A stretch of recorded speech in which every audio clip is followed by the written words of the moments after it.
नमस्कार।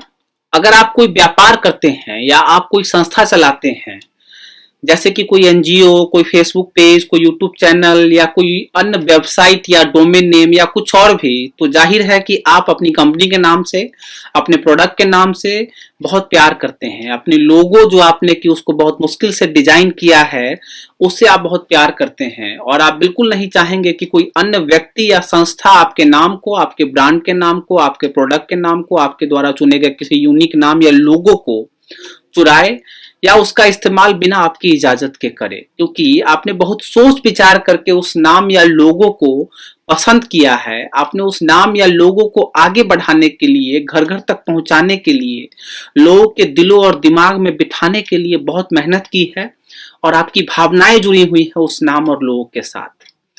इसलिए यह बहुत जरूरी हो जाता है कि आप अपने नाम को, अपने लोगों को प्रोटेक्ट करके रखें, ताकि कोई भी आदमी इसका इस्तेमाल बिना आपकी इजाजत के नहीं कर पाए।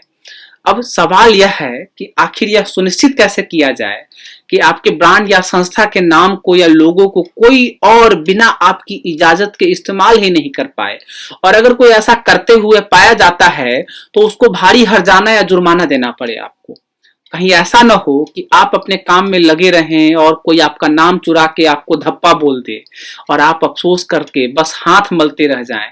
इसलिए यह बहुत जरूरी हो जाता है कि आप जिस चीज के लिए दिन रात एक किए हुए हैं, घर परिवार भूल गए हैं, उस चीज को प्रोटेक्ट करके रखें और उसका इस्तेमाल केवल और केवल आपके अपने व्यापार में हो, किसी और के व्यापार को बढ़ाने में उसका इस्तेमाल ना हो।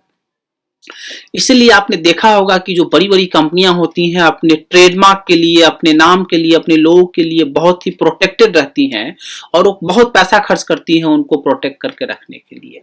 किसी खास नाम और लोगों को केवल अपने इस्तेमाल करने के लिए सुनिश्चित करने की प्रक्रिया को ट्रेडमार्क कराना कहते हैं। आप ट्रेडमार्क रजिस्ट्रार के यहाँ एक एप्लीकेशन फाइल करके ट्रेडमार्क रजिस्ट्रेशन कराकर अपने नाम को और लोगों को सुरक्षित कर सकते हैं, ताकि दूसरा कोई भी व्यक्ति बिना आपकी इजाजत के आपके नाम और लोगों का इस्तेमाल न कर पाए।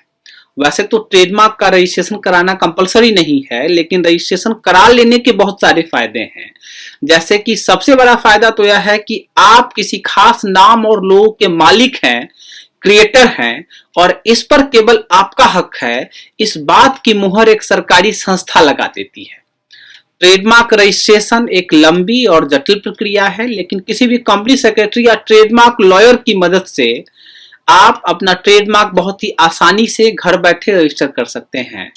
रजिस्ट्रेशन की पूरी प्रक्रिया ऑनलाइन है, लेकिन कुछ विषम परिस्थितियों में हो सकता है कि आपके कंपनी सेक्रेटरी को या आपके लॉयर को ट्रेडमार्क रजिस्ट्रार के समक्ष पेश होने की जरूरत पड़ जाए।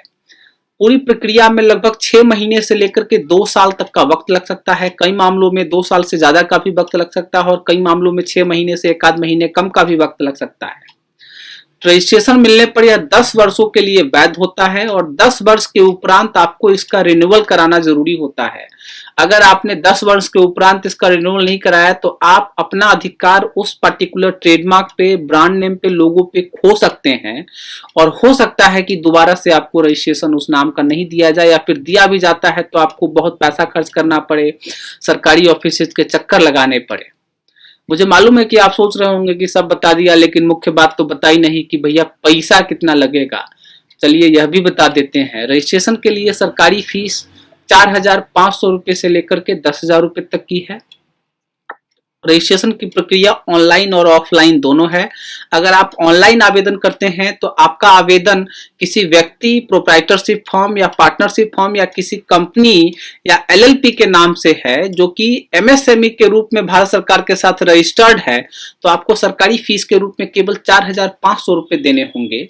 यही आवेदन अगर आप ऑनलाइन के बजाय ऑफलाइन करते हैं तो आपको 4,500 की जगह 5,000 रुपए देने पड़ेंगे। अन्य सभी केसों में, मतलब कि आप किसी कंपनी या एलएलपी या किसी दूसरे नाम से रजिस्ट्रेशन करते हैं और आप भारत सरकार के तहत एमएसएमई में रजिस्टर्ड नहीं है, तो आपको 4,500 के बदले में पूरे 9,000 देने पड़ेंगे, वो भी तब जब आप ऑनलाइन आवेदन करते हैं। और अगर आप यही आवेदन ऑफलाइन करते हैं, फिजिकल करते हैं, तो आपको 9,000 के बदले में पूरे 10,000 रुपए देने पड़ेंगे। तो पैसा बहुत मेहनत से बनता है, इसलिए इसको बचाना भी बहुत जरूरी है। इसलिए आपको ऑनलाइन आवेदन ही करने की जरूरत है, ऑफलाइन आवेदन करने के चक्कर में ना पड़े। यह मेरी व्यक्तिगत सलाह है।